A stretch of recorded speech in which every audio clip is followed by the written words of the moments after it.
दोस्तों स्वागत है आप सबका हमारे YouTube चैनल नीट चैम में।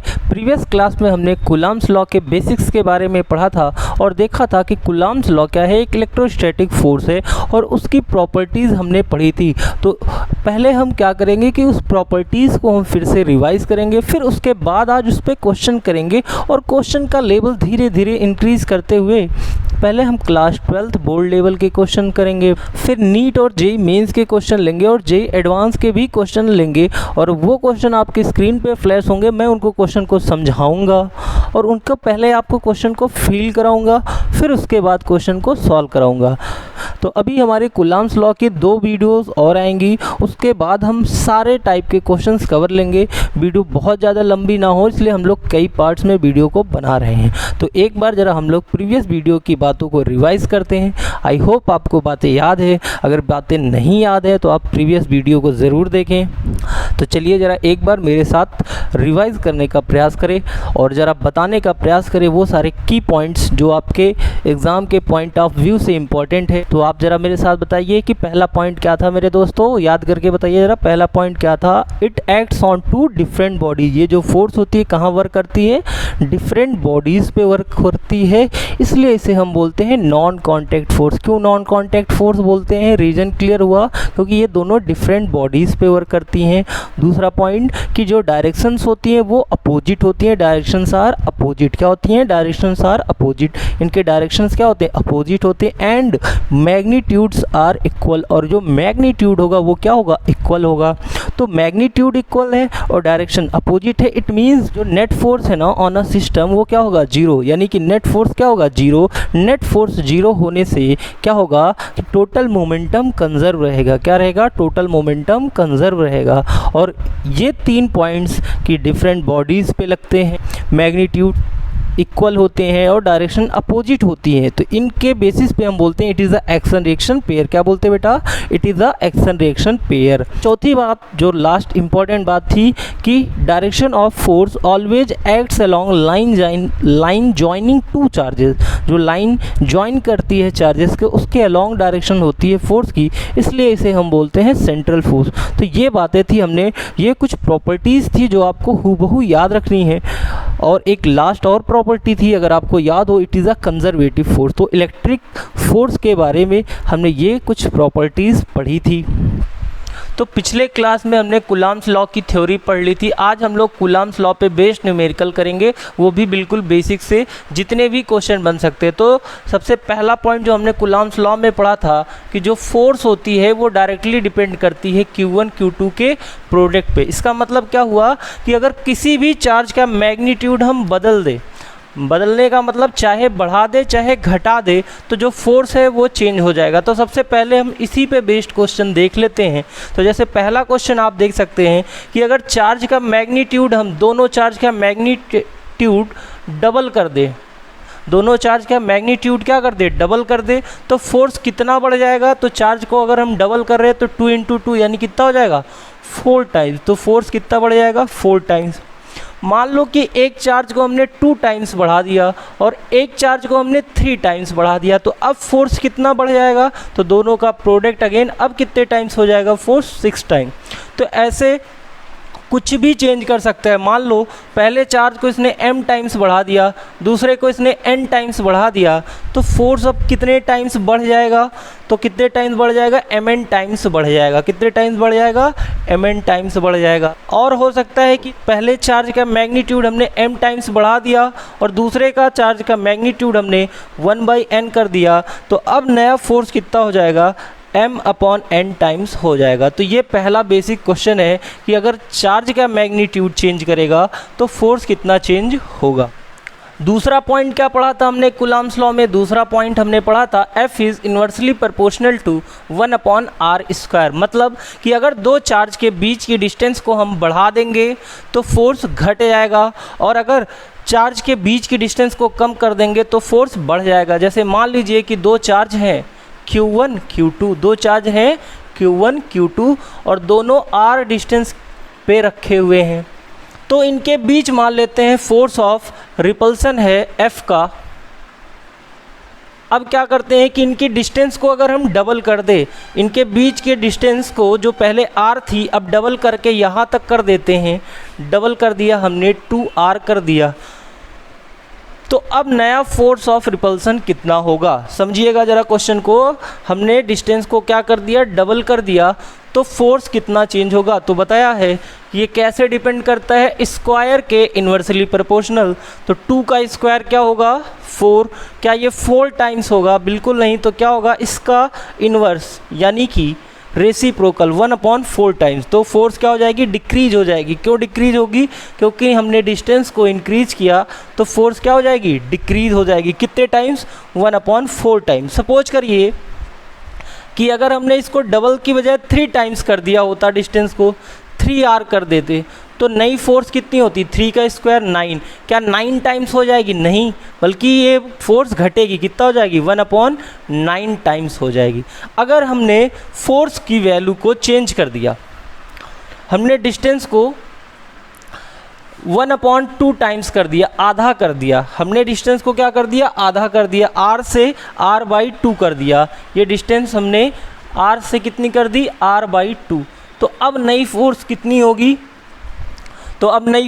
होगी, तो आधे का स्क्वायर कितना हो जाएगा, 1/4। लेकिन इसका क्या करेंगे, रेसिप्रोकल। तो रेसिप्रोकल कैसे करते हैं, दोनों को डिनोमिनेटर को न्यूमरेटर में और न्यूमरेटर को डिनोमिनेटर में कर देते हैं। तो यानी नई फोर्स कितनी हो जाएगी, 4 टाइम्स हो जाएगी। तो ये बहुत ही बेसिक से क्वेश्चन थे। पहली बार हमने क्या किया कि चार्ज का मैग्नीट्यूड चेंज किया, फिर हमने क्या किया, डिस्टेंस को चेंज किया। अब क्या करते हैं, दोनों को चेंज करके देखते हैं, और दोनों को चेंज करने के बाद देखते हैं क्वेश्चन कैसे बनता है। तो पहला पॉइंट पे बेस्ड क्वेश्चन भी हमने कर लिया, Fe directly proportional to Q1 Q2। दूसरे पॉइंट पे बेस्ड भी क्वेश्चन हमने कर लिया, 1/r²। अब बारी है इन दोनों पे मिक्स्ड क्वेश्चन करने की। अभी हम वैल्यू वाले क्वेश्चन डायरेक्ट नहीं करेंगे, अभी हम इस पर मिक्स क्वेश्चन करते हैं। मान लीजिए कि 2 चार्ज रखे हैं, स्मॉल r की डिस्टेंस पे, Q स्मॉल r की डिस्टेंस पे रखे हैं। इस बार हम चार्ज का मैग्नीट्यूड भी चेंज कर रहे हैं और इनके बीच की डिस्टेंस भी चेंज करेंगे। चलिए मान लेते हैं चार्ज का मैग्नीट्यूड हमने डबल कर दिया, दोनों का मैग्नीट्यूड क्या कर दिया, डबल कर दिया, यानी 2 टाइम्स इंक्रीज कर दिया, और इनके बीच की डिस्टेंस को हाफ कर दिया। चार्ज का मैग्नीट्यूड हमने क्या कर दिया, डबल कर दिया, और इनके बीच की डिस्टेंस को हाफ कर दिया। अब नया फोर्स कितना होगा, पहले मान लेते हैं इनके बीच फोर्स ऑफ रिपल्सन था F। क्या था भाई, फोर्स ऑफ रिपल्सन F था। अब नया फोर्स ऑफ रिपल्सन कितना होगा, क्या F ही रहेगा, इंक्रीज करेगा या डिक्रीज करेगा, सबसे पहला क्वेश्चन। तो अगर आप बात करें कि फोर्स किस पे डिपेंड करता है, चार्ज के प्रोडक्ट पे डिपेंड करता है। तो आप सबसे पहले यहीं से चेक करो कि फोर्स बढ़ा है कि घटा है। चार्ज का मैग्नीट्यूड हमने डबल कर दिया दोनों को, तो इसकी वजह से फोर्स डबल हुआ, इसकी वजह से भी डबल हुआ, यानी टोटल जो फोर्स हुआ वो कितने हुआ, 2 × 2 यानी 4 टाइम्स हुआ फोर्स। लेकिन हमने डिस्टेंस भी चेंज किया है, और डिस्टेंस कितना चेंज किया है, डिस्टेंस आधी किया है। तो पहले ही बताया था अगर डिस्टेंस कम करते हैं दोनों चार्जेस के बीच की, तो फोर्स ऑफ रिपल्सन क्या होता है, घटता है कि बढ़ता है, क्या होता है भाई, बढ़ता है। तो कितना बढ़ेगा, तो देखो पहले आप 1/2 का स्क्वायर करोगे आप, तो कितना होगा, 1/4। लेकिन हम क्या करते हैं, इसका रेसिप्रोकल यानी कितना हो जाएगा, 4 टाइम्स। तो 4 टाइम्स ये भी बढ़ जाएगा, और 4 टाइम्स पहले बढ़ा है, 4 टाइम्स ये भी बढ़ा रहा है, तो टोटल कितने टाइम्स हो जाएगी फोर्स, 16 टाइम्स हो जाएगी। अब कैसे 16 टाइम्स हुई, एक बार हम फिर से समझते हैं। चार्ज के बढ़ने से फोर्स कितनी बढ़ी, इसकी वजह से 2 टाइम्स, इसकी वजह से 2 टाइम्स, यानी टोटल कितने टाइम्स बढ़ गई फोर्स, 4 टाइम्स। डिस्टेंस की वजह से कितने टाइम्स बढ़ गई, 4 टाइम्स। 4 टाइम्स पहले बढ़ी थी, 4 टाइम्स और बढ़ गई, तो टोटल कितने टाइम्स बढ़ गई, 16 टाइम्स। तो पहला बहुत ही बेसिक सा क्वेश्चन आपकी स्क्रीन पे है दोस्तों। क्वेश्चन में क्या कह रहा है, अगर 2 चार्जेस के बीच की डिस्टेंस को हाफ कर दी जाए। मान लीजिए 2 चार्जेस थे Q1 और Q2, पहले स्मॉल r के डिस्टेंस पे थे, हमने क्या किया, इनके बीच के डिस्टेंस को कम कर दिया। कम करने का मतलब हमने बताया था अगर 2 चार्जेस को आप करीब लाओगे तो फोर्सेस घटेंगी कि बढ़ेंगी, ज़रा मेरे साथ बताना दोस्तों, क्या होगी, बढ़ेंगी। तो फोर्सेस बढ़ने वाली हैं, और वो भी डिस्टेंस पे कैसे डिपेंड करती है, फोर्स इन्वर्सली प्रोपोर्शनल यानी r², मतलब कि स्क्वायर करेंगे तो पहले r थी डिस्टेंस, अब कितनी हो गई, r/2। यानी 1/2 टाइम्स हमने घटा दी। तो इसका स्क्वायर करेंगे तो कितना है 1/4, और 1/4 का रेसिप्रोकल ले लेना आप कितना 4 टाइम्स। तो 4 टाइम्स फोर्स क्या होगी, घट जाएगी कि बढ़ जाएगी, बढ़ जाएगी। तो नई फोर्स क्या हो जाएगी 4 टाइम्स इंक्रीज कर जाएगी। ये बहुत ही बेसिक सा क्वेश्चन था दोस्तों आपके लिए। अब हम लोग थोड़े अच्छे लेवल के क्वेश्चन करने वाले हैं।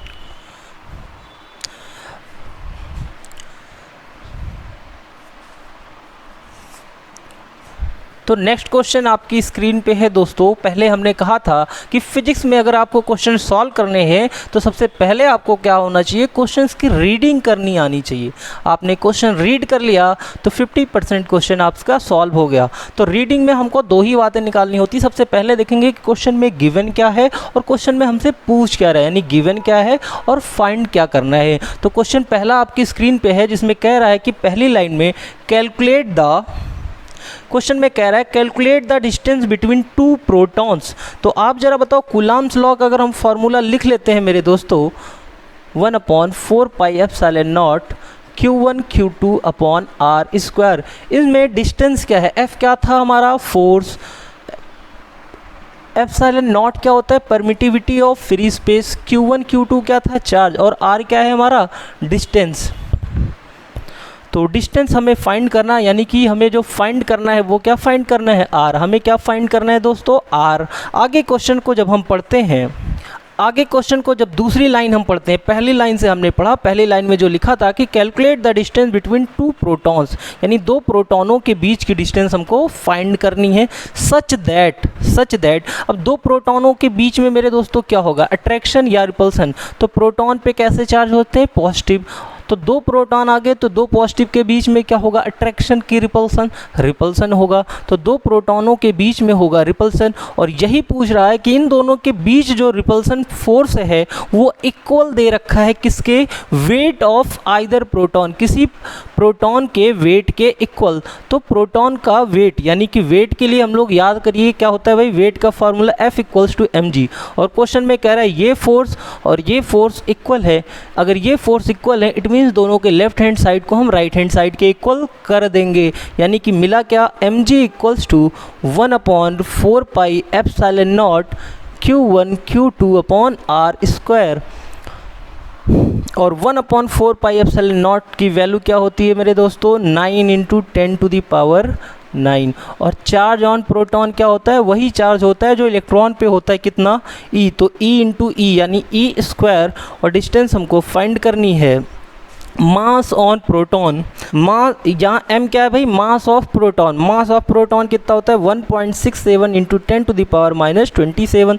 G की वैल्यू आप 9.8 रख दो या 10 रख दो, और जब आप इसको सॉल्व करोगे E की वैल्यू भी हम रख सकते हैं, कितना रख सकते हैं मेरे दोस्तों 1.6 × 10⁻19 स्क्वायर है, तो इसका भी क्या हो जाएगा स्क्वायर। और जब आप इसको सॉल्व करेंगे तो कुछ ऐसे आएगा, R स्क्वायर इधर आ जाएगा और ये जो इधर डिवाइड में इधर आएगा तो इसके साथ मल्टीप्लाई में हो जाएगा, और ये पूरा टर्म इसके साथ किस में आ जाएगा डिवाइड में आ जाएगा। यानी जो हमारा आंसर आने वाला है वो कुछ यूँ आएगा 9 × 10⁹ 9 × 10⁹ इंटू 1.6 × 10⁻19 का होल स्क्वायर अपॉन 1.67 × 10⁻27 इंटू 10, और ये स्क्वायर है तो हमें स्क्वायर की वैल्यू नहीं चाहिए, तो इस पूरे का हो जाएगा, इस पूरे का हमको क्या लेना होगा दोस्तों रूट। इस पूरे का हम क्या ले लेंगे रूट, स्क्वायर रूट ले लेंगे। और जब ये वैल्यू हम लोग सॉल्व करेंगे तो R की वैल्यू क्या आ जाएगी मेरे दोस्तों, और जब आप इसको सॉल्व करेंगे आराम से सॉल्व करिए रफ पेपर लेके, तो ये वैल्यू आ जाएगी 1.18 सेंटीमीटर। तो ये हमारा क्वेश्चन था पहला। तो यानी कि हम ये समझ सकते हैं कि अगर 2 प्रोटॉन को हम 1.18 सेंटीमीटर की डिस्टेंस पे रख दें, 2 प्रोटॉन है भाई दोस्तों, ये 2 प्रोटॉनों को अगर हम 1.1 सेंटीमीटर के डिस्टेंस पे रख दें तो इन पे जो फोर्स लगेगा वो इनके वेट के इक्वल होगा। तो ये हमारा पहला क्वेश्चन था। आई होप आपको बातें समझ में आ गई होंगी। दोस्तों एक बहुत ही बेसिक से क्वेश्चन करने के बाद अब बारी है हम लोगों को अच्छा कॉन्सेप्चुअल क्वेश्चन करने की। जो अगला क्वेश्चन है ना मेरे दोस्तों, ये इतनी बार कंपटीशन में आ चुका है, क्योंकि ये इस कॉन्सेप्ट इस क्वेश्चन में कॉन्सेप्ट बहुत ही अच्छा छुपा हुआ है, तो इस क्वेश्चन को आप पूरा पढ़ें। आप बड़ा सा क्वेश्चन देख के डरिएगा नहीं। पहली चीज़ हमने बताया था, आपको सबसे पहली चीज़ न्यूमेरिकल सॉल्व करते हुए ध्यान देनी होगी, वो क्या कि आपको क्वेश्चन पढ़ना आना चाहिए। अगर आपको क्वेश्चन पढ़ना आ गया ना, तो आपको क्वेश्चन सॉल्व करने में ज़्यादा दिक्कत का सामना नहीं करना होगा। तो सबसे पहले मैं भी आपके साथ क्वेश्चन को पढ़ के दिखाता हूँ। देखिए मेरे दोस्त, सबसे पहले आप क्वेश्चन की पहली लाइन पढ़िए। क्वेश्चन की पहली लाइन में बोल रहा है two spherical conductor B and C. तो दो स्फेरिकल कंडक्टर बी और सी हैं और having equal radii and carrying equal charge. पहली लाइन से हमको ये बात समझ में आई कि दो स्फेरिकल कंडक्टर हैं बी एंड सी और दोनों को क्या है कि रेडियाई इक्वल है और दोनों पे चार्ज भी इक्वल है। तो सबसे पहले क्वेश्चन को पढ़ने इतनी ही लाइन पढ़ा हमने, तो सबसे पहले एक रफ़ इमेज बननी चाहिए। वो रफ़ इमेज क्या कि दो चार्ज हम बना लेंगे, ऐसे दो स्फेयर बना लेंगे और दोनों पे चार्ज, मान लिया दोनों पे चार्ज कितना कितना है क्यू, एक है बी दूसरा है सी, दोनों का रेडियस भी इक्वल है। क्वेश्चन की पहली लाइन पढ़ा हमने और ये कंक्लूजन निकाला। ऐसे ही हर लाइन से आप कुछ ना कुछ अपने काम की बातें ज़रूर निकालेंगे। और क्वेश्चन को कह रहा है कि जब दोनों पे सिमिलर चार्ज है तो दोनों एक दूसरे को क्या कर रहे हैं, रिपल कर रहे हैं कुछ फोर्स से। भाई ये दोनों मान लेते हैं एक दूसरे को F फोर्स से रिपल कर रहे हैं। पहली लाइन का हमें बात समझ में आ गई। पहली लाइन में क्या कहा था कि two spherical conductor B and C having equal radii and having same charge, दोनों पे सेम चार्ज है, वो एक दूसरे को रिपल कर रहे हैं। और क्वेश्चन को कह रहा है, आगे लाइन को पढ़ते हैं, क्वेश्चन को कह रहा है कि दोनों कुछ स्मॉल डिस्टेंस पे रखे हैं। मान लेते हैं डिस्टेंस क्या हो गई r पे रखे हैं। आगे क्वेश्चन को पढ़िए, अगली लाइन में क्या कह रहा है, a third spherical conductor having same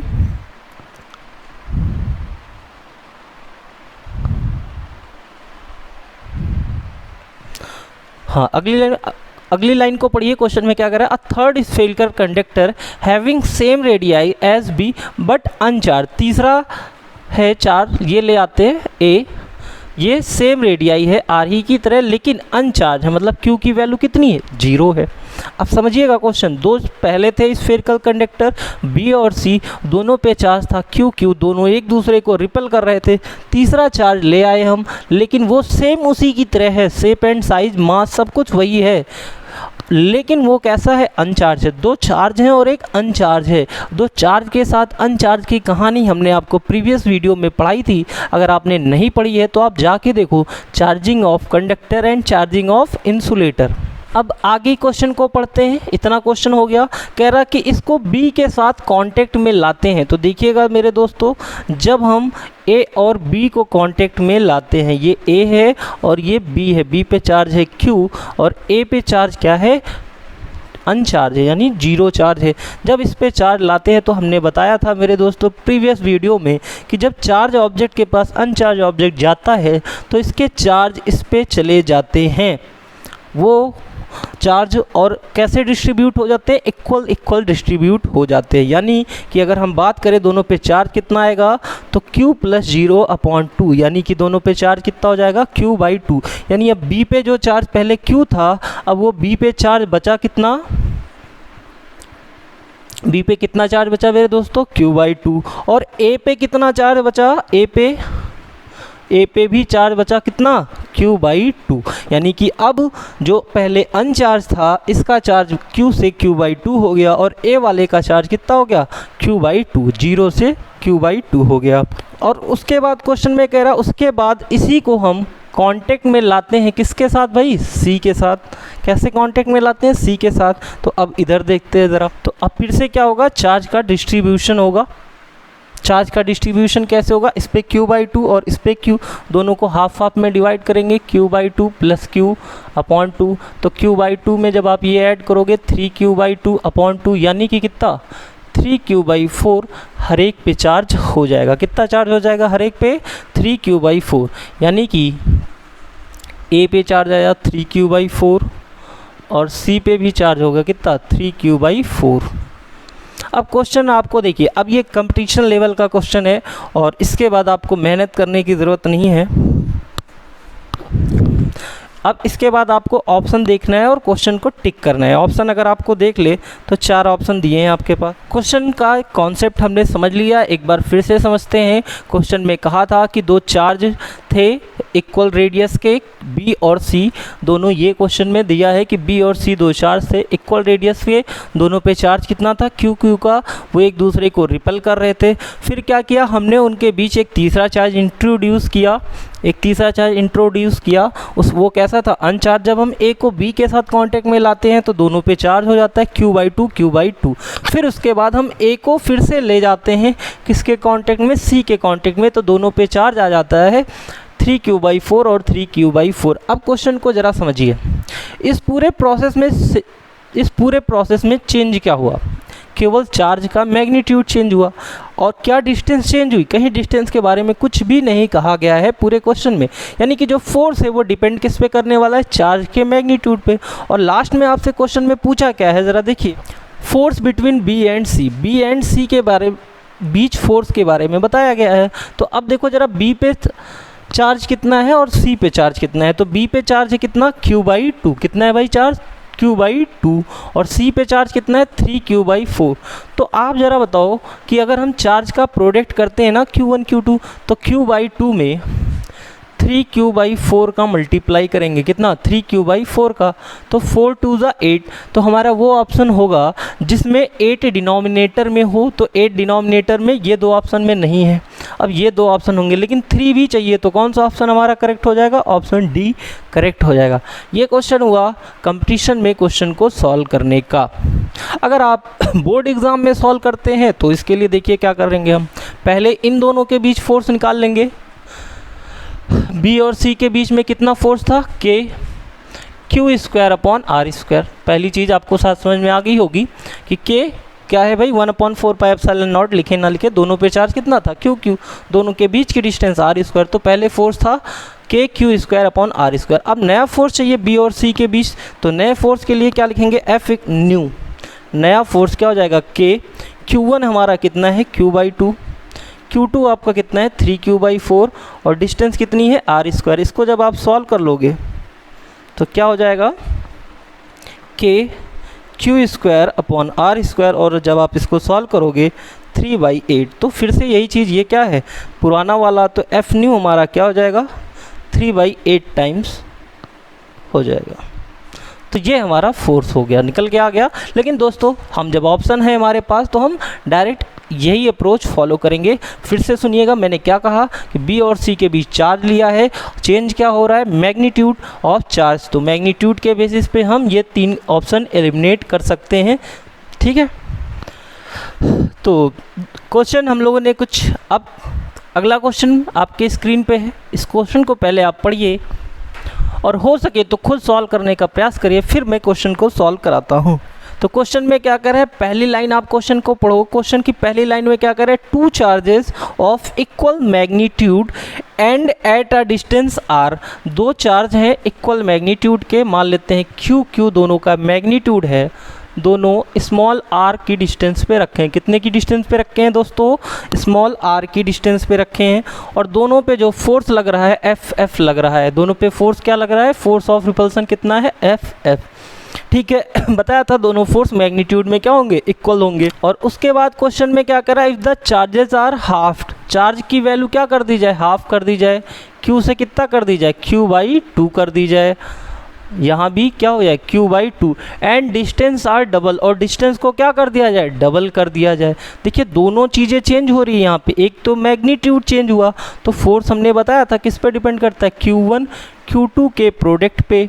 तो देखो पहले हाफ इसका भी कर दिया और ये भी हाफ कर दिया, तो फोर्स कितना हो जाना चाहिए, 1/4 टाइम्स डिक्रीज हो जानी चाहिए। किसके अकॉर्डिंग, किसके अकॉर्डिंग मेरे दोस्तों, किसके अकॉर्डिंग चेंज हो जानी चाहिए, चार्ज का मैग्नीट्यूड चेंज होने से। दूसरी चीज़ इसमें और भी एक चीज़ चेंज हो रही, वो क्या, डिस्टेंस को ये डबल कर रहे हैं। तो डिस्टेंस को डबल करने से क्या हो जाएगी, बताना ज़रा दोस्तों। डिस्टेंस को जैसे ही डबल करेंगे, अगर आप डिस्टेंस को बढ़ाओगे तो फोर्स क्या होगी, घटेगी कि बढ़ेगी, डिस्टेंस बढ़ाने से फोर्स घटती है। कितनी घटेगी, स्क्वायर। तो डिस्टेंस को आपने डबल किया तो डबल 2 का स्क्वायर क्या हो जाएगा, 4, और वो भी क्या 1/4। तो अभी हमने आपको कंबाइन करके बताया था, ये कैसे हो जाएगा 1/4 इंटू 1/4, यानी 1/16 टाइम्स अब ये फोर्स रह जाएगी। जो फोर्स पहले थी अब कितने टाइम्स हो जाएगी, 1/16 टाइम्स रह जाएगी। अगर आप इसको फार्मूले से करना चाहते, देखिए ये क्वेश्चन सारे लॉजिकल बेस्ड होते हैं, फिर कभी आए तो आप आसानी से ज़रा एक बार मेरी बातों को समझने का प्रयास करिए। मुझे लग रहा है कि क्वेश्चन आपको कब समझ में आया। हमने क्या किया, चार्ज का मैग्नीट्यूड हाफ कर दिया, तो पहले जो चार्ज का प्रोडक्ट होता था क्यू स्क्वायर, अब क्या हो जाएगा Q square by 4, Q by two. ठीक है, पहले डिस्टेंस होती थी r, अब हो जाएगी r बाई 4। ठीक है, तो अब अगर आप याद करो कि कूलॉम्स लॉ क्या कहता है, देखिए पहली कंडीशन में इन दोनों के बीच जो फोर्स लग रही थी वो क्या थी, K Q square upon R square. सही है ना। हमने देखा कि दूसरे कंडीशन में क्या हुआ, F1 ये F2 मैं कर देता हूँ, चार्ज को हमने आधा कर दिया, तो क्यू बाई 2 का स्क्वायर क्या हो जाएगा, क्यू बाई 4। मैं लिख देता हूँ क्यू बाई 2 का होल स्क्वायर। डिस्टेंस को हमने क्या कर दिया, डबल कर दिया है। और जब आप सॉल्व करोगे तो आप क्या पाओगे, के क्यू स्क्वायर अपॉन 4 और ये 4r स्क्वायर। आप जब इसको सॉल्व करोगे तो आप पाओगे के Q square upon 16r square, या फिर हम इसी को बोल सकते हैं 1/16f। तो नया क्या हो जाएगा, 1/16 टाइम। ये बातें आप लॉजिकली समझे तो बहुत ज़्यादा अच्छा रहेगा।